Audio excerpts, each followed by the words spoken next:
नमस्कार, जनता मांगे जवाब के इस खास कार्यक्रम में आपका स्वागत है। आपके साथ मैं हूं एसपी त्रिपाठी। महाराष्ट्र की कुल 288 सीटों पर होने वाले चुनाव में पिछले 1.5 माह से चल रहा शोर आज थम गया।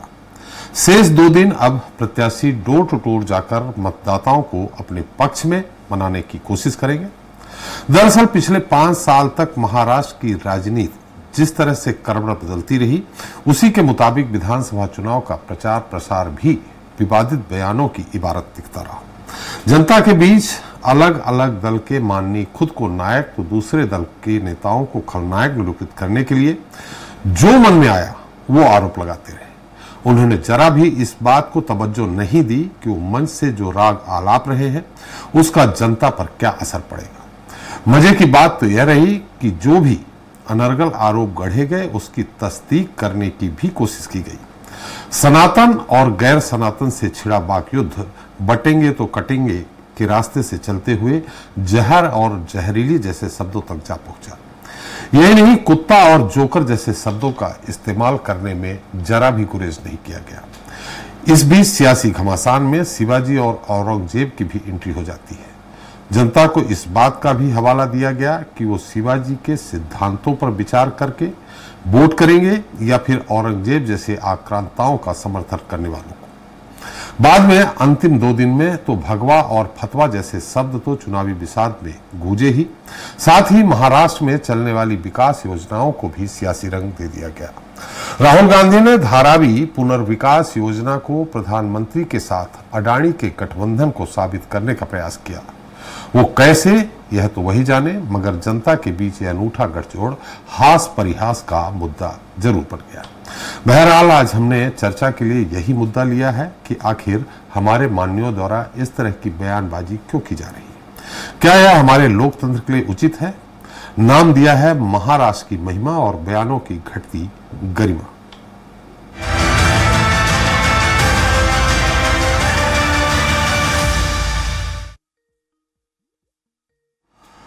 तो महाराष्ट्र विधानसभा चुनाव के लिए सभाओं का दौर समाप्त हो गया है, लेकिन मतदाताओं को लुभाने के लिए राजनीतिक पार्टियां प्रचार के जतन में जुटी हुई है। देश के चुनावी इतिहास में संभवतः पहला मौका है जब चुनावी मुकाबला 2 दलों के बजाय 2 महागठबंधनों, सत्तारूढ़ महायुति और मुख्य विपक्षी महाविकास अघाड़ी के बीच है।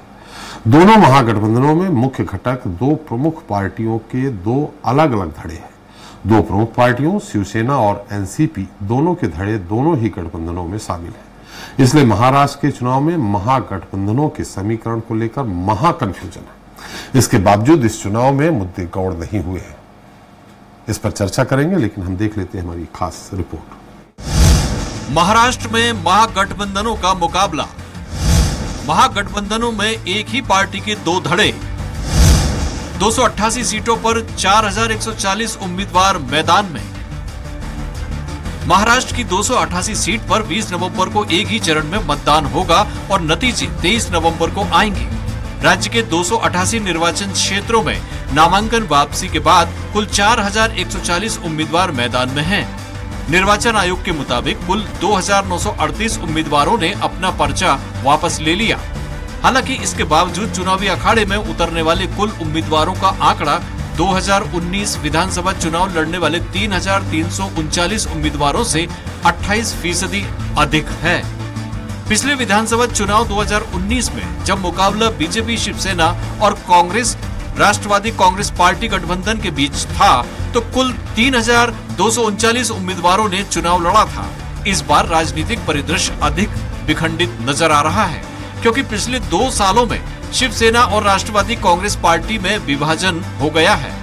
महाराष्ट्र विधानसभा में कुल 288 सीटें हैं। महाराष्ट्र में सत्तारूढ़ महायुति गठबंधन में से बीजेपी ने 149 उम्मीदवार मैदान में उतारे हैं। मुख्यमंत्री एकनाथ शिंदे के नेतृत्व वाली शिवसेना ने 81 उम्मीदवार मैदान में उतारे हैं, जबकि उप मुख्यमंत्री अजित पवार के नेतृत्व वाली राष्ट्रवादी कांग्रेस पार्टी एनसीपी ने 59 उम्मीदवारों को टिकट दिया है। विपक्षी महाविकास अघाड़ी में कांग्रेस ने 101 उम्मीदवार मैदान में उतारे हैं। उद्धव ठाकरे के नेतृत्व वाली शिवसेना यूबीटी के 95 उम्मीदवार और राष्ट्रवादी कांग्रेस पार्टी शरद चंद्र पवार के 86 उम्मीदवार मैदान में हैं। कुछ निर्वाचन क्षेत्रों में सहयोगियों के बीच मैत्रीपूर्ण चुनावी मुकाबला होगा। छोटे राजनीतिक दलों में बहुजन समाज पार्टी ने 237 उम्मीदवार उतारे हैं और all India Majlise Ittehadul Muslimeen AIMIM के 17 उम्मीदवार मैदान में हैं। महाराष्ट्र में 2019 का विधानसभा चुनाव परंपरागत दोस्तों और दुश्मनों के बीच हुआ था। परंपरागत दोस्त बीजेपी और शिवसेना ने NDA के बैनर तले साथ मिलकर चुनाव लड़ा था और परंपरागत सियासी दुश्मन कांग्रेस और NCP के बैनर UPA से उनका मुकाबला था। चुनाव परिणाम के बाद मुख्यमंत्री की कुर्सी को लेकर शिवसेना और बीजेपी की दोस्ती टूट गई। किसी पार्टी के सरकार बनाने में कामयाब न होने के कारण मंत्रिपरिषद का गठन नहीं हो पाया था, इसलिए राज्य में राष्ट्रपति शासन लागू कर दिया गया। 23 नवंबर 2019 को देवेंद्र फडणवीस ने मुख्यमंत्री और अजित पवार ने उप मुख्यमंत्री पद की शपथ ली। हालांकि फ्लोर टेस्ट से पहले 26 नवंबर 2019 को दोनों ने इस्तीफा दे दिया और 28 नवंबर 2019 को शिवसेना, NCP और कांग्रेस ने एक नए गठबंधन महाविकास आघाड़ी MBA के तहत सरकार बनाई, जिसमें उद्धव ठाकरे मुख्यमंत्री बने। 29 जून 2022 को एकनाथ शिंदे के नेतृत्व में विधायकों के एक गुट के शिवसेना से अलग होकर बीजेपी के साथ गठबंधन करने के बाद उद्धव ठाकरे ने मुख्यमंत्री पद से इस्तीफा दे दिया। इसके बाद एकनाथ शिंदे ने मुख्यमंत्री और देवेंद्र फडणवीस ने उप मुख्यमंत्री के रूप में शपथ ली। बाद में अजित पवार NCP को तोड़कर अपने समर्थक विधायकों के साथ सरकार का हिस्सा बनकर डिप्टी CM हो गए। अलग ढंग का यही गठबंधन इस बार भी चुनाव मैदान में नजर आ रहा है, इसलिए सभी की निगाहें महाराष्ट्र चुनाव पर टिकी हैं। Special desk, Swaraj express, Bhopal. तो इस पर ज्यादा चर्चा करने के लिए हमारे साथ मौजूद हैं प्रवीण साहू जी हैं, बीजेपी प्रवक्ता रायपुर से हैं, अजय गंगवानी जी हैं, कांग्रेस प्रवक्ता रायपुर से हैं, संजय द्विवेदी जी हैं, शिवसेना प्रवक्ता UBT मुंबई से, राजपुंजी जी हैं, शिवसेना प्रवक्ता मुंबई से ही हैं, योगेश देसले जी हैं, NCP प्रवक्ता मुंबई से ही हैं, अजय त्रिपाठी एग्जीक्यूटिव एडिटर हमारे साथ होंगे। बहुत बहुत स्वागत है आप सबका हमारे इस खास कार्यक्रम में। धन्यवाद जी। प्रवीण जी, आपसे ही सवाल है, बटेंगे तो कटेंगे जी। ये महाराष्ट्र में लाने की क्या जरूरत है? और इस शब्द को लाने के बाद फिर इतने वक्त शुरुआत यहीं से हुई है, उसके बाद विवादित बोल चलते गए। हम उनसे कांग्रेस से गंगवानी से पूछेंगे कि आखिर ये सब कहने की क्या जरूरत है? बटेंगे तो कटेंगे, जिसका खुद आपके समर्थक दल अजित पवार जी ने कहा महाराष्ट्र में नहीं चलेगा, पंकजा मुंडे जी ने, अशोक चौहान जी ने कहा कि ये सब नहीं चलेगा हमारे, माने आपके यहां ही इसके विरोध के स्वर उठे। साहू जी, देखिए, सबसे पहले भारत माता की जय कहूंगा और मैं निश्चित रूप से महाराष्ट्र की जनता को भी नमन करता हूं। समस्त पैनलिस्ट प्रवक्तागण को नमस्कार, आपको नमस्कार, प्रणाम जी। देखिए, आदरणीय उप मुख्यमंत्री देवेंद्र फडणवीस जी ने बहुत अच्छा विषय में क्लैरिफिकेशन दिया था कि आप जो विषय कह रहे हैं कि अजित पवार जी, वो देखिए हमारे दल में कुछ दिनों पहले आए हैं, तो निश्चित रूप से कुछ परिपाटी सब वो उनको जानकारी उनको नहीं है। आदरणीय मुख्य डिप्टी CM ने क्लैरिफाई किया कि देखिए बटेंगे तो कटेंगे, निश्चित रूप से नारा बिल्कुल सही है। जब ओवैसी के छोटे भाई जिनके आप बयान के बारे में चर्चा करेंगे तो जनता सब कुछ जानती है क्या बोलते हैं, अपने बयान को हाल फिलहाल कुछ दिनों में रिपीट किया है, तो निश्चित रूप से अगर हम कहेंगे कि बटेंगे तो कटेंगे, इस नारे पे कहने पर आपत्ति किस बात की है? भाई ये तो एकजुटता का नारा है। किसी का अगर हम कहे कि विद्वेष फैलाने वाला नारा हो तो बिल्कुल नहीं है भाई, ये तो निश्चित रूप से एकजुट रहने का नारा है। इस नारे से ऐसे लोग को बौखलाहट हो रही है जो इस देश को बांटने का प्रयास करते हैं, भाई इनको इस बयान का समर्थन करना चाहिए। लेकिन कांग्रेस पार्टी लगातार जब से सत्ता में रही है, चाहे सत्ता से बाहर रही है, केवल देश को तोड़ने और बांटने का प्रयास करते आई है और आगे भी करते रहेगी। इसलिए एकजुटता का नारा इनको स्वीकार नहीं होता है। भाई आज अगर हम एकजुट होने की बात कर रहे हैं तो इस पर आपत्ति किस बात की है? केवल छोटा सा प्रश्न है जी, लेकिन ये उत्तर नहीं दे पाएंगे, क्योंकि देखिए देश को लगातार अगर हम कहें तो जातियों में बांटने का काम तो इन्होंने किया है। इंदिरा गांधी जी के समय का नारा क्या था? न जात पर न पात पर मुहर लगेगी हाथ पर। लेकिन रणनीति देखिए, जब ये हाशिए पर है तो आज राहुल गांधी जी कह रहे हैं कि भाई जाति जनगणना कराएंगे, जो अपनी ही पार्टी की विचारधारा से विमुख हो चुके हैं। तो निश्चित रूप से ये दूसरों पर आरोप लगाने का केवल इनके पास छोटी सी गिरी हुई मानसिकता है और इनके पास कहने का कुछ भी नहीं है। वही अगर हम कहें तो बीजेपी के गठबंधन की सरकार लगातार लगातार जनता के हित में काम करती है और आगे भी करती रहेगी। विकास हमारा सबसे प्रमुख मुद्दा है, इसी को लेकर हम आगे बढ़ रहे हैं और आगे बढ़ते रहेंगे। और महाराष्ट्र की जनता समेत झारखंड की जनता हमको निश्चित रूप से हमारी गठबंधन को पूर्ण बहुमत के साथ सरकार बनाने में हमारी सहायता करेगी। चलिए, बहुत अच्छी बात कही। विकास पे बात करेंगे फिर बटेंगे कटेंगे जैसे फतवा और भगवा जैसे नारे लगाने की जरूरत क्या है। अजय गंगवानी जी, ठीक है, उन्होंने कहा आपने अच्छा खासा विरोध किया, बटेंगे तो कटेंगे, लेकिन आपके प्रदेश अध्यक्ष नाना पटोले जी कह रहे हैं बीजेपी वालों को कुत्ता बनाएंगे। खड़गे जी बोल रहे हैं कि जहर सांप हैं बीजेपी वाले, जहरीले। आपके राहुल गांधी जी ने, अरे ठीक है, धारावी जो है पुनर्विकास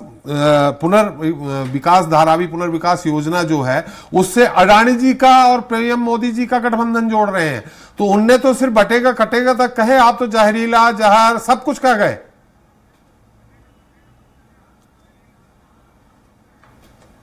देखिए, महत्वपूर्ण है त्रिपाठी जी, आपने भाजपा के मेरे प्रवक्ता मित्र से बहुत स्पष्ट रूप से पूछा।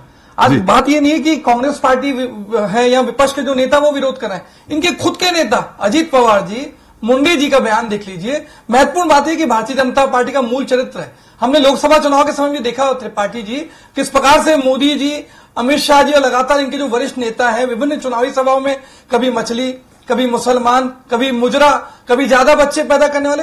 महत्वपूर्ण बात है कि जो न केवल महाराष्ट्र का चुनाव या जो लोकसभा चुनाव है, ये लड़ाई आप अपनी बात करिए, जहर और जहरीले की बात करिए, जो लड़ाई है जहर और जहरीले की बात करिए। पटोले जी ने कुत्ता बनाने की बात कही, उसकी बात करिए। त्रिपाठी जी, मेरा एक छोटा सा निवेदन है, साहू जी को आपने एक बार भी डिस्टर्ब नहीं किया, वो लगातार अपनी बात करते रहे। मैं आपके सारे प्रश्नों के जवाब दूंगा। त्रिपाठी जी, मेरी बात तो आने दीजिए, पहले मैं शुरू करता हूं, आप मेरे क्रॉस क्वेश्चन करते। त्रिपाठी जी, आपके मैं स्पष्ट रूप से कह रहा हूं, मैं अपने वक्त पे भी आऊंगा। महत्वपूर्ण बात यह है कि ये मेरे मित्र कह रहे हैं कि कटेंगे तो बटेंगे, ये एकता का नारा है। ये एकता के किस हिसाब से नारा है मुझे बता दीजिए। कहीं ना कहीं वोटों के ध्रुवीकरण के लिए, अपने व्यक्तिगत स्वार्थ की पूर्ति के लिए लगातार इस प्रकार की बयानबाजी कर रहे हैं। अभी लोकसभा चुनाव के परिणाम देख लीजिए, इनको मिलती है 17 सीटें और हमारे गठबंधन को मिलती है 30 सीटें। मतलब 70% सीटें जो इंडिया गठबंधन को मिली ही, और लोकसभा में मात्र 30 सीटें। और विधानसभा चुनाव में तो स्थिति और बुरी है। अभी 14 नवंबर को जो माननीय मोदी जी की रैली रही, सारी मीडिया चैनल पे दिखता रहा कि पीछे की कुर्सियां पूरी खाली थी। आज अमित शाह की रैली हो, आज जो उत्तर प्रदेश के मुख्यमंत्री योगी आदित्यनाथ की रैली हो, उन सबकी रैलियों में लगातार जो जनादेश होना चाहिए, वहां जनता का उमड़ा होना चाहिए था, वो सीटें खाली दिख रही है। तो ये बौखलाहट का नतीजा है। भारतीय जनता पार्टी बहुत अच्छे से समझ रही है कि आने वाले विधानसभा चुनाव में बुरी तरह हारने वाले हैं। जब लोकसभा चुनाव में मोदी जादू की बात करते रहे, गंगवानी साहब हम आपको इसलिए विधानसभा चुनाव में हारेंगे, उसका नतीजा साहू जी मुद्दे पे थे, आप मुद्दे पे नहीं है। हम बात कर रहे हैं विवादित बयान की, आप बात कर रहे हैं सरकार बनाने की सभाओं की। हम ये कह रहे हैं ये बयान उचित है क्या जो मैंने 2-3 आपको बताए, उस पे बात हम इसलिए आपको टोक रहे हैं बार बार। देखिए, दो त्रिपाठी आप बताए, मैं आप वरिष्ठ, मेरे एक निवेदन है त्रिपाठी, आप वरिष्ठ पत्रकार है, क्या भारतीय जनता पार्टी के जो बयान बटे एक क्या है, मंशा क्या है, आप समझ रहे हैं क्या? यहाँ सारे वरिष्ठ लोग बैठे हैं, ये सब जानते हैं कि किसी पर्टिकुलर कम्युनिटी को टारगेट करके सिर्फ और सिर्फ वोटों के फायदे की राजनीति कर रहे हैं। तो महत्वपूर्ण बात है, मैं तो स्पष्ट रूप से कह रहा हूँ, जो फायदे की राजनीति कर रहे हैं, तो महत्वपूर्ण बात है, मैं तो स्पष्ट रूप से कह रहा हूँ, जो भारतीय जनता पार्टी का जो बयान है, देखिए हमारा जो कोई असंसदीय शब्द नहीं है, कुत्ता शब्द है या जोकर शब्द है या जहरीला शब्द है, ये किसी को बांटने की रणनीति नहीं है, ये असंसदीय शब्द नहीं है। लेकिन बटेंगे तो कटेंगे, एक है तो सेफ है। आज तो दिख रहा है कि महाराष्ट्र में एक कौन है, आज मोदी जी, अमित शाह और अडानी एक है। इसीलिए धारावी जो पूरे देश के सबसे बड़ी झुग्गी झोपड़ी है, जो करोड़ों रुपए की जमीन है, वो अडानी को सौंपने की साजिश कर रही है। अब इनकी सरकार बनी नहीं है, पहले पूरा प्रोसीजर पूरा हो चुका है। तो जो देश की सबसे बड़ी अर्थव्यवस्था है महाराष्ट्र, वो टारगेट क्या है? दूसरी महत्वपूर्ण बात है इनकी प्राथमिकताओं में, न वहां का किसान है, न वहां की युवा है, न वहां की महिला है। महत्वपूर्ण बात है, हमने जो हमारा घोषणा पत्र बनाया उसमें हमने हर वक्त का ध्यान रखा। आज महिला को 3000 रुपए देने की बात की, बस सेवल फ्री करने की बात की, आज कपास और प्याज के लिए एमएसपी कमेटी की बात की, किसानों के लिए 3 लाख रुपए कर्ज माफी की आप अपना घोषणा पत्र बताने लगे, आप अच्छा खासा विचार कर रहे हैं कांग्रेस का घोषणा पत्र बता के।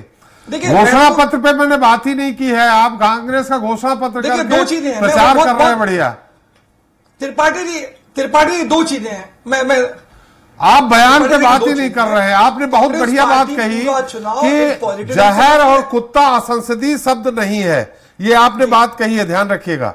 बटेगा कटेगा असंसदीय शब्द है, ये कहा है आपने जी। दो देखिए, दो चीजें स्पष्ट है। क्या कुत्ता या जोकर शब्द से क्या दो वर्ग को बांटने की राजनीति हो रही है? आप मुझे बता दीजिए, कटेंगे तो बटेंगे, इसका मतलब क्या है? मेरी छोड़ दीजिए, भाजपा के प्रवक्ता को छोड़ दीजिए, या शिवसेना के प्रवक्ता बैठे। बिल्कुल साहू जी, हम आपसे उत्तर लेंगे। गंगवानी साहब, आपकी बात आ गई। गंगवानी साहब, आपकी बात आ गई। हमारे साथ मुंबई से संजय द्विवेदी जी भी हैं, यूबीटी से हैं, उद्धव ठाकरे जी के ग्रुप से प्रवक्ता हैं। हमारे साथ शिवसेना प्रवक्ता भी हैं, राजपुंजी भी हैं। हम उनसे भी बात करेंगे, सिर्फ आप दोनों लोग नहीं हैं। हम आपके पास उत्तर लेंगे। प्रवीण जी, गंगवानी जी आपके पास फिर से आएंगे। द्विवेदी जी हमारे साथ हैं। द्विवेदी साहब, हमने तो पूछ लिया, प्रवीण जी से पूछा कि उन्होंने जो नारा दिया वो गलत है। गंगवानी जी से पूछा, हमारे बयान पे उन्होंने एक शब्द नहीं कहा। उन्होंने बाकी कही कि सभा में क्या रही क्या नहीं रही, बौखलाहट रही। असंसदीय शब्द जहर और कुत्ता असंसदीय शब्द नहीं है, वो आपके समर्थन वाली पार्टी है कांग्रेस, उन्होंने कहा। लेकिन संजय राउत जी अगर एक किसी सबसे बड़े प्रदेश के मुखिया को, मुख्यमंत्री को जोकर कहे, ये उचित है क्या?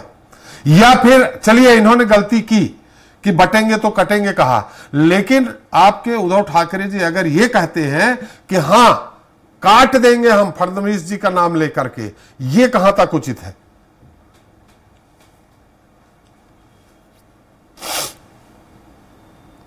संजय जी, आपकी आवाज नहीं आ पा रही हम तक। संजय जी, मेरी आवाज सुन रहे हैं आप?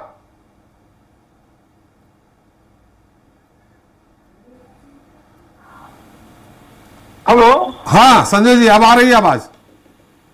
मैंने कहा कि भारतीय जनता पार्टी कनेक्टर देखिए आप पहले। अभी इन्होंने एक बात कही कि साहब हमने जो कटे बटेंगे कटेंगे जो नारा दिया है वो एकजुटता के लिए। मेरा रिचार्ज कर लीजिए, हमारा फोन में जो जोड़ा गया है उसमें आवाज विलंब कर रही है, मुझे ठीक करते हैं वो। जी जी, हम अपने तकनीकी साथियों से बोलते ठीक करते हैं। हिंदू एकजुट रहे, ये बात कही गई जी। 65 साल तक देश में कांग्रेस सरकारें नहीं है और सरकारें भी नहीं है, कभी इसकी जरूरत पड़ी? 2014 में क्या नरेंद्र मोदी जी ने एक राव सेब रो बात करी? क्या कटे के बटे की बात हुई? नहीं हुई। 11 साल से देश में हिंदू प्रधानमंत्री है, हिंदू रक्षा मंत्री है, हिंदू गृह मंत्री है, और आज देश में हमारे हिंदू भाई अशिक्षित है, वो कट गए, मतलब बट रहा है। वो किससे बट रहे, किससे कटेंगे वो? मैं ये नहीं सोच पा रहा हूँ कि किसकी बात कर रहे हैं। देखिए क्या होता है राजनीति में, आप किसी भी देश से जबरदस्ती वोट नहीं ले सकते, 10 छीन के वोट ले सकते हैं। 11 साल में अगर महाराष्ट्र में 2.5 सत्ता रही, 4-5 मिलियन इन्होंने वापस भेज दिए, दूसरे शहर में भेज दिए। धारावी का जो वहां कितना विरोध कर रही है वो अडानी को दे दिया। क्यों दे दिया? देखिए बात अडानी की नहीं है। जब जो क्या होता है, पूरा एक सर्किट एक जगह घूमने। संजय जी, हमारा सवाल ही दूसरा है। हमारा सवाल यह है कि जोकर कहना ये कहां तक उचित है? चलिए ये भड़का रहे, नारा दे रहे बटेंगे कटेंगे, लेकिन उस बटेंगे कटे में विश्लेषण कर दें अगर उद्धव ठाकरे जी कि हाँ महाराष्ट्र पे हमला करेंगे तो हम काट देंगे, और नाम लेके फडणवीस जी का, ये उचित है क्या?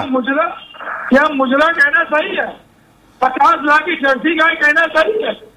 बेटियों को उठा ले जाए, झारखंड में कहा प्रधानमंत्री जी ने बेटियों को उठा ले जाएंगे, ये अच्छी चीज है क्या? ये तो इससे खराब चीज है। आपकी केंद्र सरकार है और बेटियों को लोग उठा ले जाएंगे, ये कौन सी बात है आपकी? मतलब बहन बेटियों की इस देश में कोई इज्जत नहीं है, कोई रक्षा करने वाला नहीं, जो मना उठा ले जाएगा। अरे भारतीय जनता पार्टी ने क्या दिया 11 साल में? नरेंद्र मोदी ने क्या दिया 11 साल में? मतलब अगर उन्होंने कहा है तो आप भी कहेंगे? नहीं, हम नहीं कहेंगे। हमने जिस संदर्भ में कहा संदर्भ अलग। हमने कहा कि जब प्रोजेक्ट वापस जाएंगे, धरावी जो हमारी जहां पे सबसे बड़ा हमारा सबसे बड़ी ज्यादा पॉपुलेशन है, और उसका टीडीआर जो है उनको दे दिया गया है कि अब बेटे अधिकारों नहीं हुआ, वही आजादी डेट लगाएंगे। तो इस तरह अब पूरा देश में चलेंगे। अडानी को पूरा देश में एयरपोर्ट बेच दी, पोर्ट बेच दिए, रेलवे बेच दी, एयरपोर्ट बेच दे रहे हैं, सबको बेच दे रहे हैं उनको। बयानों पे आज चर्चा है संजय जी, आज बयानों पे चर्चा है। महाराष्ट्र में इस तरह के मतलब हमने नाम ही दिया है गिरती गरिमा, बयानों की गिरती गरिमा, इस पे हमारी आज चर्चा है। क्या इस तरह उचित है लोकतंत्र में इस तरह की गिरती गरिमा को लेकर आप चिंतित नहीं है? आज महाराष्ट्र क्या जरूरत है जी? आप महाराष्ट्र में घूमिए, बंबई में घूमिए, महाराष्ट्र में घूमिए, आज महंगाई बेरोजगारी के लिए जनता परेशान है और संविधान को दल बदल कानून को तोड़कर 50 होके एकदम होके करके जो 40 विधानों खरीदा गया, अडानी खरीदा है, जिसके बारे में अजित पवार ने कहा और जिसके बारे में शरद पवार जी ने कहा। अगर गठबंधन हमारे साथ हुआ था इनका, तो इनको सरकार बनाने की क्या जरूरत थी? अजित पवार जी के साथ 80 घंटे की 80 घंटे सरकार बनाने की क्या जरूरत थी? इसके बाद 2.5 साल बाद खोखे की दम पर सरकार तोड़ना, तो ये क्या उचित है क्या?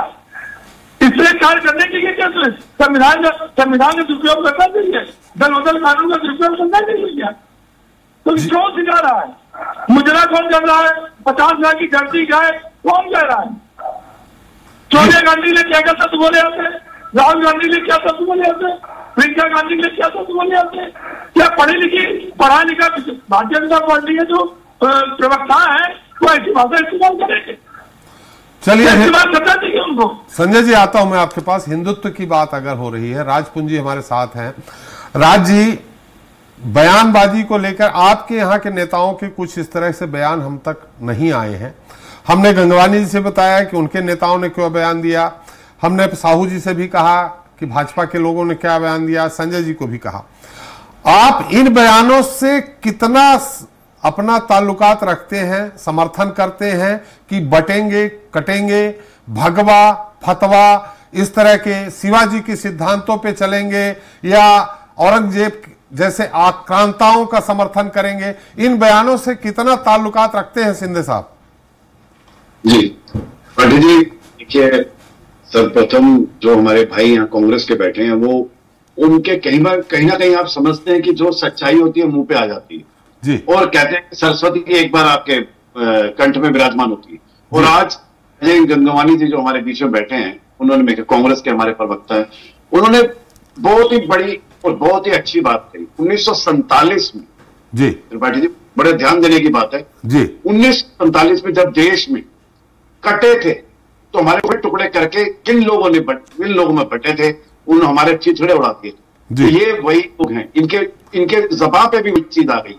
ये नारा भी गलत लगा, इन्होंने नारा भी गलत लगाया कि कटेंगे तो बटेंगे, जबकि जो योगी जी ने, माननीय योगी जी ने जो नारा लगाया था बांग्लादेश के हिंदुओं के लिए लगाया गया था, ये नारा वहां के लिए लगाया गया था कि अगर बटोगे तो कटोगे। जी भाई आप एकजुट हो जाइए। वहां पे जिस प्रकार से हालात थे, उन हालातों को मद्देनजर रख के ये नारा लगाया गया था, ना कि भारत के हिंदुओं के लिए लगाया गया था। जी दूसरी बात है, इस प्रकार की राजनीति बेफालतू में राजनीति हो रही है इस नारे के ऊपर, इसका कोई सरोकार नहीं है। हिंदुत्व की विचारधारा को लेकर शिवसेना चलती आई है और चलती रहेगी। आज बार बार मैं देखता हूं हमारे यहाँ जो हमारे पूर्व में हमारे साथी रहे हैं संजय जी, तो संजय जी ने बार बार यही एलिगेशन लगाते हैं, 40 करोड़ ले गए, 50 करोड़ ले गए, 11 एमएलए ले गए, उसके बाद 40 एमएलए ले गए, वहां बैठ गए, इधर बैठ गए।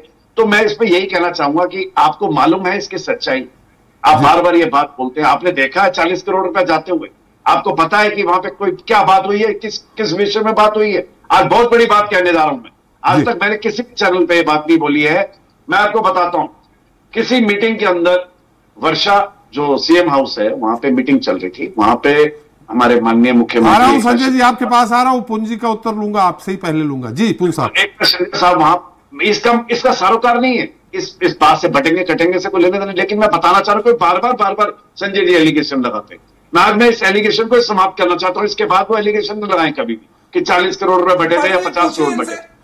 किसी भी गंगवानी जी बहुत दूर बैठे हैं, अगल बगल नहीं बैठे। तात्पर्य क्या है पूछ रही है राजपुंज? चले मैं पूछ रहा हूं, उनकी बात आने दीजिए। गंगवानी जी देखिए, आप लोग बहुत दूर बैठे हैं, बीच में इंटरप्ट मत करिए। गंगवानी जी मैं पूछ लूंगा, गंगवानी जी पीछे का वक्तव्य क्या है? अरे ऐसे में बहस नहीं हो पाएगी, बात आने दीजिए जी।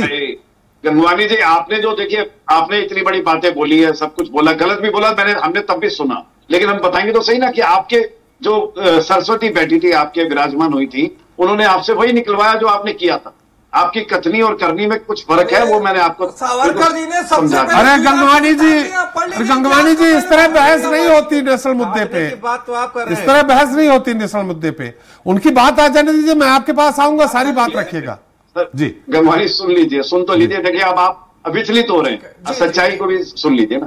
देखिए वहां पर क्या हुआ त्रिपाठी जी, सिर्फ थोड़ा सा लेट हुए एकनाथ शिंदे साहब उस मीटिंग के अंदर। 20 जून 2022 की बात है जी। उस मीटिंग में थोड़े से लेट हुआ, उन्होंने अंदर स्लिप भेजी कि मैं भाई लेट हो गया हूं, मैं स्लिप भेजी।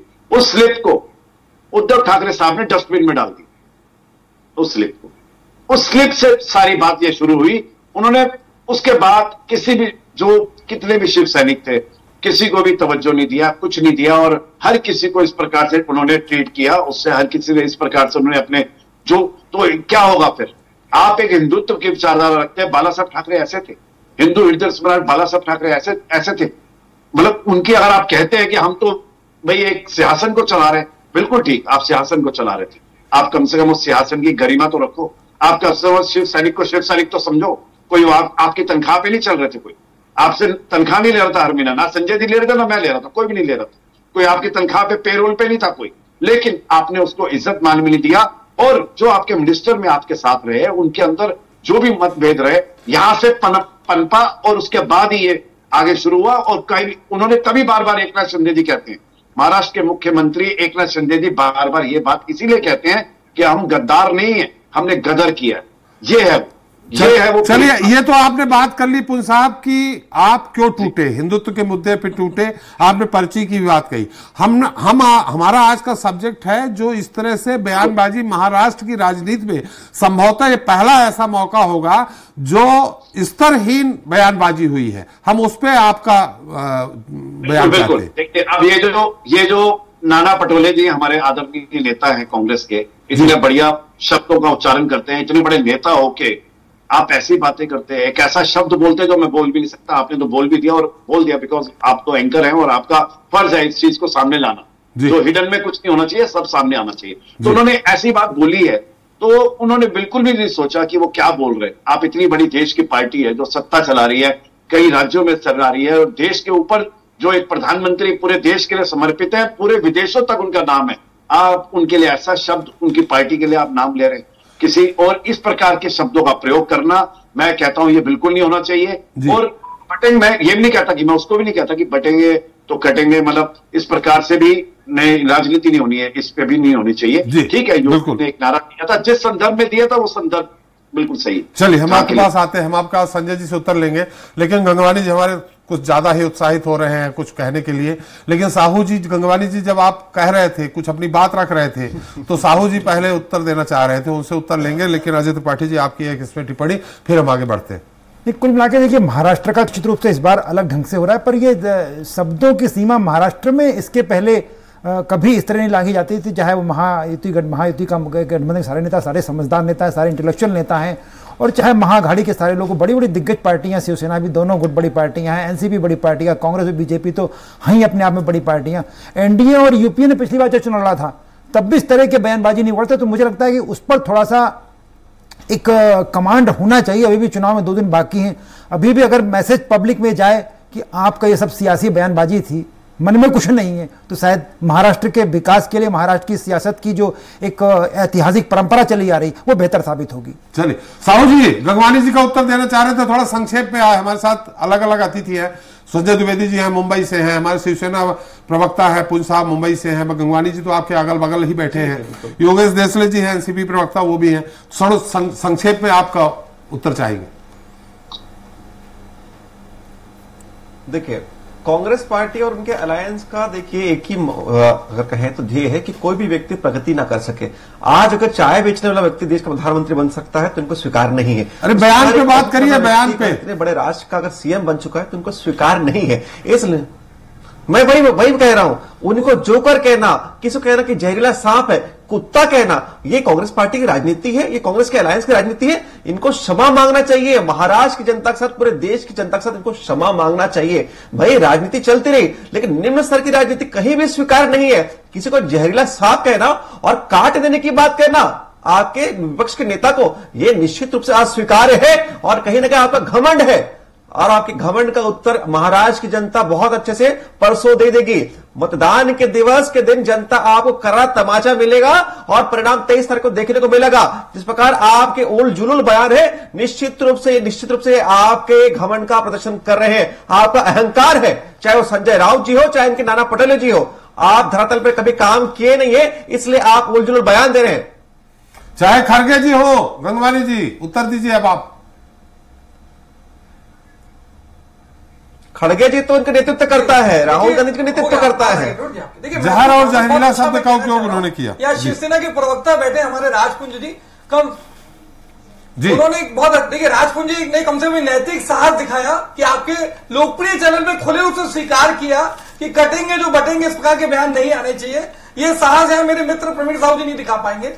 आज अजीत पवार जी भी जो बयान दे रहे थे, आज देखिए स्पष्ट रूप से आज अजीत पवार जी भी बोले कि ये बयान उचित नहीं है किसी प्रकार से, क्योंकि कहीं ना कहीं वो एक धर्मनिरपेक्ष जो विचारधारा है, जो देश के संविधान की मूल विचारधारा है कि प्रत्येक धर्म का, प्रत्येक जाति का, प्रत्येक संप्रदाय का बराबर सम्मान किया जाना चाहिए।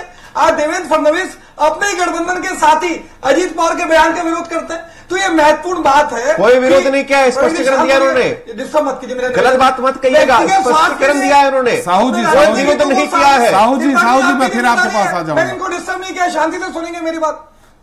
जी लेकिन गंगवानी जी देखिए, गंगवानी जी उनके जो समर्थक पार्टियां हैं उनने विरोध कर दिया, ये मान लेता हूं कि अजीत पवार जी ने कर दिया, खुद पंकजा मुंडे जी ने कर दिया, लेकिन आपके समर्थक दल जो हैं, चाहे उद्धव ठाकरे जी हो, चाहे शरद पवार जी हो, जहरीला, कुत्ता, जोकर सब कहने के बाद भी आपके समर्थक दलों ने विरोध नहीं किया कि वो भी कहते हैं नैतिकता थोड़ा दिखाएं कि ऐसा नहीं होना चाहिए। देखिए दो चीजें हैं जी, देखिए त्रिपाठी, दो चीजें मैं कहना चाह रहा हूं। कहीं ना कहीं व्यक्तिगत स्वार्थ के लिए, अपने राजनीतिक हितों को साधने के लिए एक वर्ग के प्रति दूसरे को खड़ा करना, धर्म को धर्म से लड़ाना, धार्मिक उन्माद और सांप्रदायिक हिंसा फैलाना, ये भारतीय जनता पार्टी का मूल चरित्र है। अब महत्वपूर्ण बात है कि देश का संविधान कभी स्वीकार नहीं करता कि आप वर्गों को बांटने की राजनीति कीजिए, अल्पसंख्यकों को अलग करने की बात कीजिए। तो ये महत्वपूर्ण बात है कि आप देश के संविधान विरोधी जो पार्टी है वो आज कहीं अपने हितों को साधने के लिए, एक महत्वपूर्ण बात मैं कहना चाह रहा हूं, पिछले बार के लोकसभा चुनाव में अयोध्या के राम मंदिर में राजनीति होती रही और वही अयोध्या में भारतीय जनता पार्टी बुरी तरह हारती है। न केवल अयोध्या, आज प्रयागराज, रामटेक, ऐसे सारे क्षेत्र जो प्रभु श्री राम की स्मृति से जुड़े हुए थे, पूरे लोकसभा चुनाव पे धर्म पे राजनीति करते रहे, अयोध्या के राम मंदिर पर राजनीति करते रहे, लेकिन देश की जनता ने नकार दिया त्रिपाठी जी।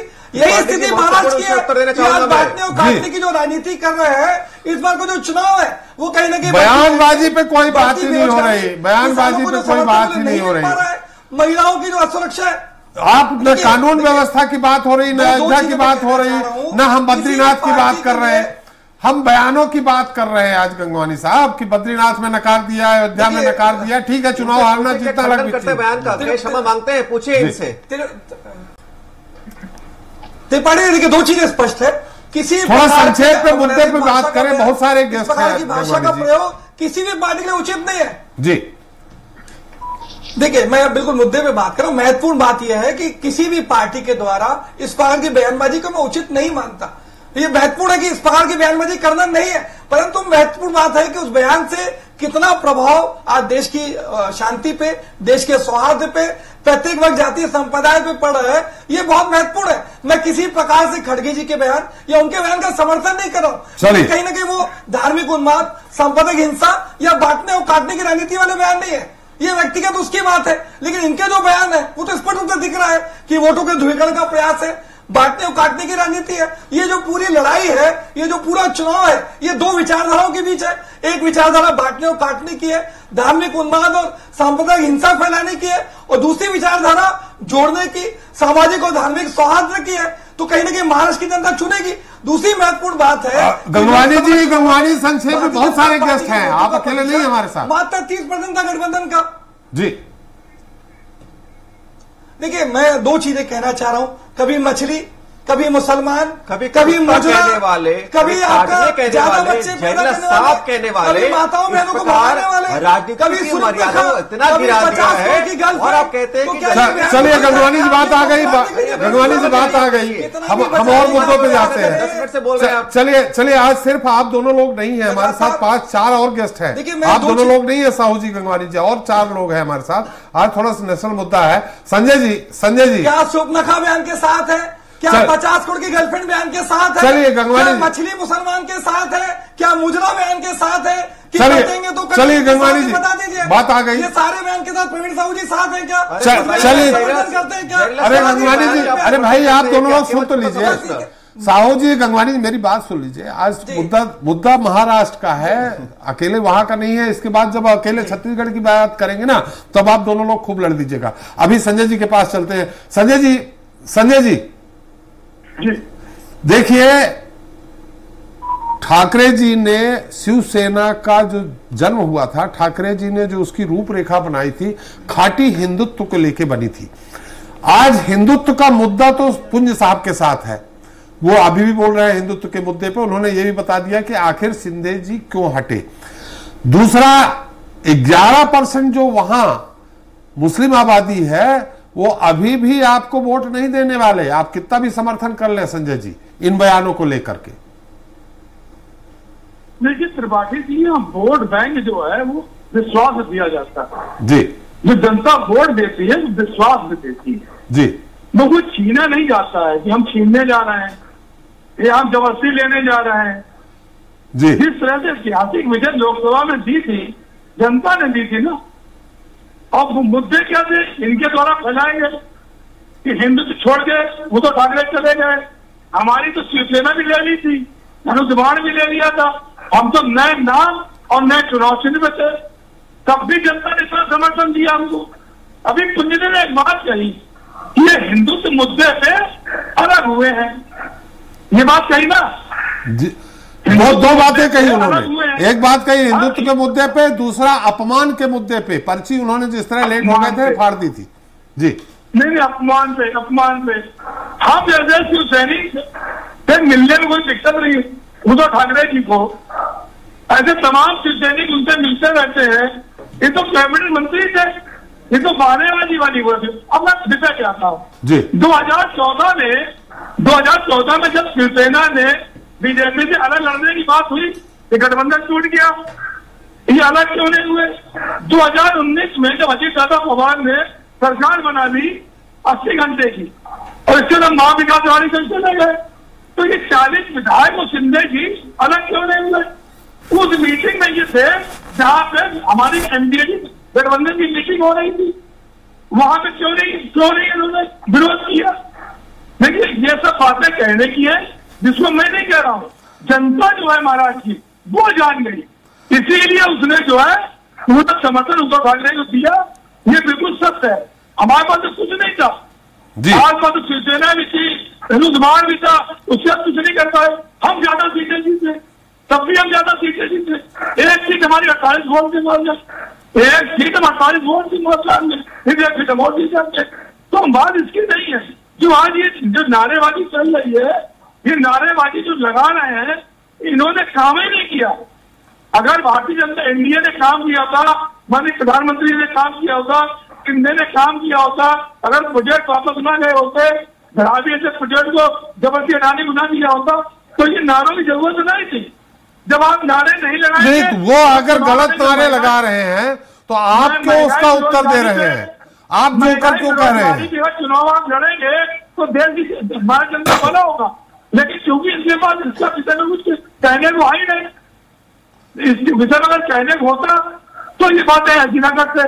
तो देखिए इन्होंने विश्वास जीता नहीं, महाविकास अघाड़ी का विश्वास हमारा जनता को पूरा है। और महाविकास आघाड़ी 23 तारीख को आप देखिएगा, चलिए ऐतिहासिक चीज दर्ज करेगी जी। ये सब घर बैठ जाएगा, अभी देख लीजिए। चलिए संजय जी, निश्चित तौर पे हम 23 तारीख को आपसे फिर मिलेंगे, 20 को भी मिलेंगे, वोटिंग के बाद फिर मिलेंगे, 23 को भी मिलेंगे और दोपहर से ही मिलेंगे। 100% आपसे कह रहा हूँ जी, 23 तारीख को आप देखिएगा, ये मेरा विश्वास है। चलिए, क्योंकि हम देख रहे हैं जनता में। चलिए, ये सरकार उद्धव ठाकरे ने किसकी बनती है, जनता किसको चुनती है, ये मुद्दा अलग है। हमारा मुद्दा पूरी तरह से आज ये है कि बयान जिस तरह से आ रहे हैं, एक लोकतंत्र की गरिमा पे चोट लग रही है, हम उस पे बयान, इसमें अभी अजय त्रिपाठी ने भी कहा, इसमें कोई आचार संहिता बननी चाहिए, किस तरह के बयानों पे लेके फिर उसको बैन लगना चाहिए। योगेश जी हमारे साथ। योगेश जी, मेरी आवाज आ रही है आपको? योगेश जी, मेरी आवाज आ रही?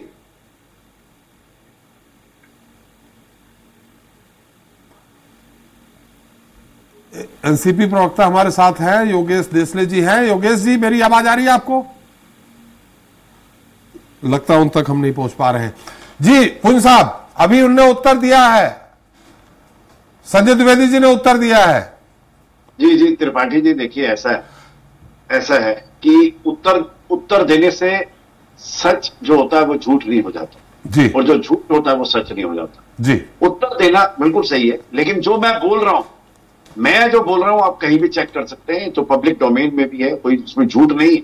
मैं वही बोल रहा हूं जो सच है, जो बिल्कुल हुआ है, मैं उसी के बारे में बता रहा हूं। लेकिन जो हमारे भाई संजय जी जो बोल रहे हैं, जो संजय जी बोल रहे हैं, वो देखिए वो सच नहीं है।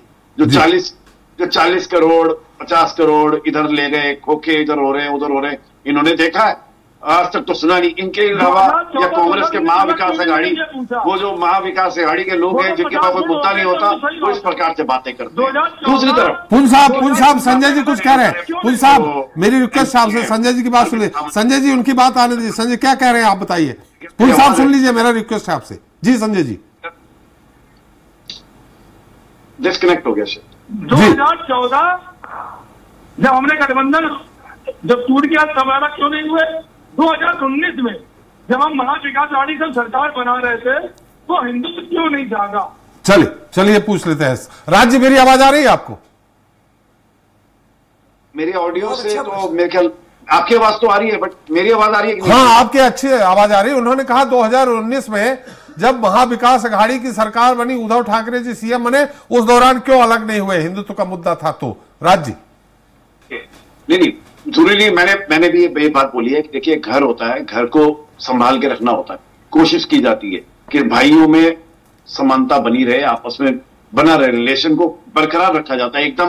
एकदम पति पत्नी में डाइवोर्स इतनी जल्दी नहीं ले लेते। कोर्ट भी उन्हें कई चीजें रोक के चलती है, उनको कहती है, बार बार मिलने के लिए कहती है, तब जाके उनका तलाक हो पाता है। तो मतलब ये नहीं कि एकदम ही छूटे और एकदम उठ के भाग गए, ऐसा तो नहीं। हर व्यक्ति को मौका दिया जाता है। मौके के अगर ऊपर कोई खरा नहीं उतरता तो बहुत कुछ स्टेप होते हैं जिनको उठा लिया जाता है। तो ऐसा ही हुआ फिर। गदर तभी होते हैं, गद्दार नहीं बनते। गदर इसीलिए होते हैं। और दूसरी बात, जो मैं अरविंद सावंत जी के ऊपर कह रहा था, जो मेरा ऑडियो संपर्क टूट गया था, हमारे माननीय member of parliament Arvind Sawant ji ने कहा इम्पोर्टेड माल, मतलब ये शब्द देखो, चाइना। 30 सेकंड दीजिएगा। हाँ, गंगवानी जी आ रहा हूँ, अभी बहुत टाइम है। संजय जी पुंज साहब की बात सुन लीजिए, फिर मैं आपके पास आ जाऊंगा। आप बता दीजिएगा।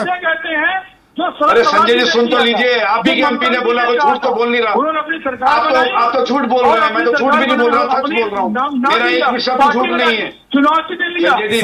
संजय जी आवाज, उनकी बात सुन लीजिए, पुंज साहब की बात सुन लीजिए। हम आपके पास फिर आ जाएंगे, आपको टाइम दे देंगे। पुंज साहब थोड़ा संक्षेप में। कह रहा हूँ जो हुआ है, जो सपनों में हुआ है, उनके बारे में बात नहीं कर रहा हूँ। सपने कब सच होंगे मुझे नहीं मालूम आपके, लेकिन मैं सच्चाई की बात कर रहा हूँ जो प्रकट हुआ है सबके सामने, पूरी भारत की, विश्व की जनता ने देखा है। जो शब्द का इस्तेमाल हुआ है हमारी नेता के, जो हमारा इलेक्शन लड़ रही है चाइना, उनके खिलाफ इतना बड़ा अच्छा शब्द इस्तेमाल किया, इंपोर्टेड माल। ठीक है, उसके बाद उन्होंने बाद में बहुत हमने उसके ऊपर प्रदर्शन किया, जो भी हमने FIR लिखवाई, कहीं किया, तो जाके उनको माफी मांगनी पड़ी। लेकिन ये शब्दों की गरिमा, ये शब्दों के ऊपर कुत्ता शब्द इस प्रकार का निकालना, ऐसा बोलना, इंपोर्टेड माल, ये क्या है? ये है बाला साहब ठाकरे होते, हमारे हिंदू हृदय सम्राट बाला साहब ठाकरे होते। त्रिपाठी जी सही कह रहा हूं, वो ऐसे व्यक्ति को, जो भी होता, चाहे मैं होता या कोई भी होता, संजय जी होता, कोई भी होता, वो जवाब देते इसका। तो किस तरह से जवाब देते वो सबको पता। चलिए पुल साहब कमला भाई कहते थे, संजय जी आ रहा हूं, मेरे साथ योगेश देसले जी जुड़ गए हैं। संजय जी एक मिनट, योगेश देसले जी जुड़ गए हैं। योगेश जी मेरी आवाज आ रही? जी आ रही है। योगेश जी बटेंगे तो कटेंगे, इस बयान का कितना समर्थन करते हैं अजीत जी? नहीं, यहाँ पे देखिए, बटेंगे तो कटेंगे, इस बयान का समर्थन हमने नहीं किया है। जो अजित पवार जी का गुट है, हमारे एनसीपी जो अजित दादा की है जी, दादा ने कहा है कि महाराष्ट्र ये सेकुलर राज्य है जी, और महाराष्ट्र में सेकुलरिज्म होने की वजह से यहाँ पर डेवलपमेंट पर चर्चा हो रही है, यहाँ पर महाराष्ट्र के आगे बढ़ने के लिए चर्चा हो रही है, और महाराष्ट्र का डेवलपमेंट करने के लिए हम महायुति के साथ में है, भारतीय जनता पार्टी, शिवसेना, शिंदे गठ के साथ में है। जिन कोई दूसरे राज्य से आकर महाराष्ट्र में अगर उनकी राजनीति चलाना चाहता हो कि बटेंगे तो कटेंगे, ये बात सही नहीं है। तो फिर अगर वो अपनी राजनीति चला रहे हैं तो इनका समर्थन क्यों कर रहे हैं आप? इनसे अलग होइए जी। आप फिर सेकुलरिज्म की बात कर रहे हैं, उसके बाद जहां खाटी हिंदुत्व की बात हो रही, चाहे राज्य हो, उन्होंने कहा, तो फिर इनका समर्थन क्यों कर रहे हैं आप? विचारधाराएं अलग अलग हो सकती है, विचारधाराएं अलग अलग होने के बावजूद भी डेवलपमेंट के लिए हम लोग एक आ सकते हैं। किसने बोला है कि नहीं आना है? विचारधारा तो हम हमारी रख सकते हैं ना। ऐसा नहीं कि भारतीय जनता पार्टी ने हमको बोला भाई तुम हमारी विचारधारा लोगे तो हमारे साथ आओ। हाँ, हम अगर पूरे उनके पक्ष में चले गए होते, अजित दादा ने अपनी पार्टी उनके साथ में मर्ज कर ली होती, तो वो बात अलग थी। लेकिन अजित दादा उनकी खुद की पार्टी है, राष्ट्रीय अध्यक्ष उनके पार्टी के है, हमारी पार्टी में एक राष्ट्रीय पार्टी है, तो हम हमारा एजेंडा, हमारी जो आइडियोलॉजी है वो लेकर तो हमको चलना ही है। हमारी आइडियोलॉजी पहले से यही रही है, ये छत्रपति शिवाजी महाराज का राज है, यहाँ पर शाहू, फुले, अंबेडकर, इन लोगों का राज है। तो हमारी विचारधारा पहले से हमारे खून में वही है। हम अगर भारतीय जनता पार्टी के साथ में सत्ता में है तो वो महाराष्ट्र राज्य के डेवलपमेंट के लिए। चलिए, डेवलपमेंट के लिए आप है, बिल्कुल सही है, लेकिन असली एनसीपी आप है कि शरद पवार जी का है? असली एनसीपी तो हम है, घड़ी हमें मिली, लेकिन जनता नहीं मानती है। जनता लोकसभा में आपको सिर्फ एक सीट तक सीमित रखी है। उनका जो चुनाव चिन्ह था वो भी अलग हो गया है, लेकिन जनता नहीं मान रही ना योगेश जी। वही हमारा है, अजित दादा उसके राष्ट्रीय अध्यक्ष है। जनता नहीं मान रही योगेश जी आपको असली 8 सीट लोकसभा की शरद पवार जी ले गए, आप एक सीट में सिमट गए। 23 तारीख को आपको समझ में आ जाएगा, जनता मानती है नहीं मानती है। 23 तारीख में दिख जाएंगे आपको शाम तक। महाराष्ट्र में महायुति की सरकार और एक बार बनने जा रही है, 160 प्लस जी, 160 प्लस सीट हम ले रहे हैं, और महायुति की सत्ता महाराष्ट्र में आने वाली है। इसका कितना समर्थन करते हैं योगेश जी? शरद पवार जी की पार्टी अलग हो चुकी है, पवार साहब की पार्टी अलग है, वो उनकी पार्टी का एजेंडा चला रहे, हम हमारी पार्टी का एजेंडा चला रहे। चलिए योगेश जी, इसका संक्षेप में जानना चाहेंगे, कुत्ता, इंपोर्टेड माल, जहर, जहरीला, इनका कितना आप समर्थन करते हैं और विरोध करते हैं? किसका? अरे जो खड़गे जी ने जहर, जहरीला, सांप, संजय राउत जी ने जोकर कहा, किसी ने इंपोर्टेड माल कहा। राजनीति की भाषा नहीं है, राजनीति में संस्कारित भाषा होनी चाहिए। जहरीला सांप वगैरह इसका तो हम कदापि समर्थन नहीं करेंगे, क्योंकि मोदी जी के लिए हो या कोई भी नेता के लिए हो, या हमारी तरफ से हो या उनकी तरफ से हो, इस राजनीति का जो नई आने वाली पीढ़ी है उससे बुरा असर पड़ता है।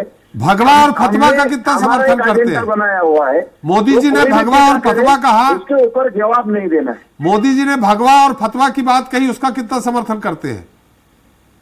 भगवा और फतवा जी, देखिए मैं वही कह रहा हूँ, मोदी जी, इनकी पार्टी भारतीय जनता पार्टी, उनकी आइडियोलॉजी जो चल रही है हिंदुत्व पे, वो उनकी आइडियोलॉजी है, वो उनके हिसाब से बोलेंगे। मैं उसका जवाब आप मेरे से लेने से, भारतीय जनता पार्टी के प्रवक्ता से लेंगे तो बहुत अच्छी बात होगी। चलिए हम उनसे लेते हैं, प्रवीण जी से। लेकिन गंगवानी जी, साहू जी, गंगवानी जी को पहले बात रख लेने दीजिए, फिर आप उत्तर दे दीजिएगा। गंगवानी जी। देखिए, महत्वपूर्ण बात है, यहाँ शिवसेना के प्रवक्ता बैठे हैं राजपुंज जी, आपने बहुत स्पष्ट रूप से पूछा, कहीं ना कहीं जो गद्दारी को ये गदर का नाम दे रहे हैं, महाराष्ट्र की जनता, पूरे देश की जनता ने देखा किस प्रकार से लोकतंत्र द्वारा चुनी गई सरकार को ईडी, आईटी और सीबीआई के दम पे एकनाथ शिंदे को ब्लैकमेल करके अपने विधायकों के साथ पार्टी तोड़ के आना पड़ता है। यहाँ चैनल पे नैतिक साथ नहीं दिखाएंगे। दूसरी महत्वपूर्ण बात त्रिपाठी जी, महायुति गठबंधन के दो प्रवक्ता यहाँ बैठे हैं, एक शिवसेना के प्रवक्ता राजपुंज जी, दूसरे योगेश देसले जी। ये दोनों विचारधारा स्पष्ट उससे दिख रही है कि चैनल पे आपस में मैच नहीं हो रहा है। तो पूरे महाराष्ट्र के चुनाव, अरे आपका कहाँ मैच हो रहा है? गुटबाजी अंतकरण चरम पे है, ये दिख रहा है। आने वाले चुनाव में दिखेगा त्रिपाठी जी। 23 तारीख को दूध का पानी है, दो अलग अलग विचारधारा के लोग व्यक्तिगत भ्रष्टाचार करना है, ये कहते हैं कि सत्ता की प्राप्ति के लिए भारतीय जनता पार्टी किसी भी हद तक जा सकती है। ये दिख रहा है चैनल के दर्शक देख रहे हैं कि किस महाराष्ट्र के सीएम को जोकर कह रहे हैं और काट देंगे बोल रहे और एकजुटता का परिचय देते हैं। भैया हमारी विचारधारा है, एक धर्मनिरपेक्ष पार्टी है, दूसरा हिंदुत्व की बात करता है। आप काटने की बात करते हैं, आपको नेता कोई उत्तर दे रहा है, एक सिक्के के दो पहलू कह रहे आपके राष्ट्राध्यक्ष की भाषा है, ये मर्यादा है, ये कौन सी राजनीतिक मर्यादा है कि जहां पर विपक्षी दल को आप जेनरल साहब कह रहे हैं? अरे शर्म आनी चाहिए, शर्म आनी चाहिए आपको। दूसरा धर्मनिरपेक्षता की किसी का जोकर कहना ये आपकी मर्यादा है और लोकतंत्र गंगवानी जी, साहू जी अपनी अपनी बारी में अगर आप अपनी बात रखेंगे तो जनता सुनेगी, जनता सुन लेगी। अगर अपनी अपनी बात अपने अपने समय में रखेंगे। गंगवानी साहब पॉइंट पे बात करिए, एकदम बहुत संक्षेप, हमारा समय समाप्त हो गया लगभग। आपने कहा कि 1 मिनट का समय चाहिए, मैंने आपको दिया। 2 पॉइंट बात कर रहा हूं एकदम। मेरा निवेदन है 20 सेकंड। 20 सेकंड यानी 20 सेकंड बोलने कहा देने साहू जी को तकलीफ हो रही, मैं 20 सेकंड ले रहा हूं। महत्वपूर्ण बात है जी। आज 100% प्रवीण जी शांत रहेंगे। देखिए बहुत महत्वपूर्ण है, महायुति गठबंधन के दो प्रमुख दल यहां बैठे, शिवसेना के और एनसीपी के, आज चैनल पे दो अलग अलग बातें कर रहे हैं। स्पष्ट रूप से कह रहा है, एक हिंदुत्व में राजनीति की बात करता है, दूसरा धर्मनिरपेक्षता की। एक ही मंच पे राजनीतिक हितों को साधने के लिए, सत्ता की प्राप्ति के लिए दो स्वार्थी दल आपस में साथ में आ रहे हैं। चलिए 20 सेकंड हो गया, 20 सेकंड हो गया गंगवानी जी। आपकी मूल बात आ गई, मूल बात आ गई कि इनके घटक दलों में सामंजस्य नहीं है, एक साथ में हो सकती है।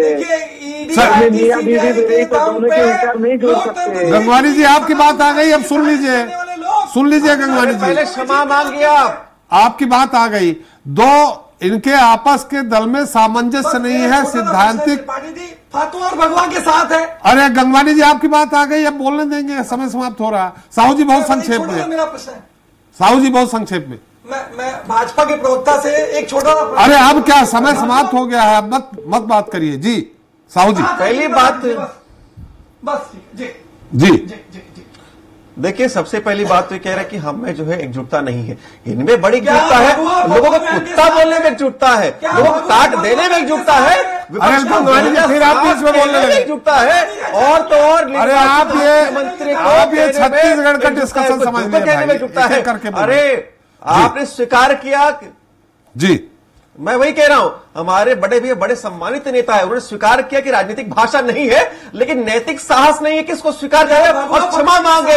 अरे क्षमा मांगे जनता के साथ कि आप देश की जनता को आप कुत्ता कह रहे हैं, शर्मा शर्माना चाहिए, अरे शर्माना चाहिए। चलिए हमारा समय समाप्त हो गया। साहू जी गंगवानी जी हमारे संजय द्विवेदी जी कुछ कहना। संजय जी बहुत संक्षेप में, मुश्किल से आधा मिनट है। संजय जी। त्रिपाठी जी, मैं गदर और गद्दार जनता बता देता हूँ पर जी। गदर जो किया था वो क्या था, ममता बनर्जी ने, शरद पवार जी ने जी अपनी पार्टी बनाई, चुनाव चिन्ह लिया और चुनाव लड़े। गद्दारी इसे कहते हैं कि पार्टी छोड़ो और चुपचाप जाके मुख्यमंत्री बन जाओ, न पार्टी बनाओ न चुनाव लड़ने जाओ, तो ये गद्दारी कहलाती है। अगर तुमको गद्दारी करनी थी तो अपनी पार्टी बनाते, चुनाव चिन्ह लेते, वापस मैदान में। ये गद्दारी होती है। बाला साहब क्या कहा था? कभी हिंदुत्व के खिलाफ प्रवीण जी बात आ गई, आपकी पार्टी चुनाव कर रही है, प्रवीण जी ये गद्दारी होती है। चलिए संजय जी और साहू जी, हमारा समय समाप्त हो गया है। बहुत संक्षिप्त पूरे मुद्दे पे अजय जी आपकी, उसके बाद प्रोग्राम समाप्त करते जी। देखिए बिल्कुल महाराष्ट्र के चुनाव में इस तरह के गठबंधन तो दोनों जगह, महाराष्ट्र में या मध्य प्रदेश में इसके पहले हुआ, जहां भी गठबंधन इस तरह बनते हैं, इस तरह की बातें। पर अच्छी बात देसले जी कही कि आइडियोलॉजी के मुद्दे पर अलग, डेवलपमेंट के मुद्दे पर वो एक हैं और ये तो अगर जी, क्योंकि गंधवानी जी नहीं मान रहे हैं, लेकिन ये तय है कि दोनों पार्टियों में, दोनों गठबंधन में वही समस्या, महाअघाड़ी में वही समस्या है कि अलग अलग विचारधाराएं हैं। शिवसेना की विचारधारा और कांग्रेस की विचारधारा कोई साउथ एंड नॉर्थ पोल जैसा ही है, पर वो साथ में चल रहे हैं, डेवलपमेंट, सत्ता और महाराष्ट्र का विकास।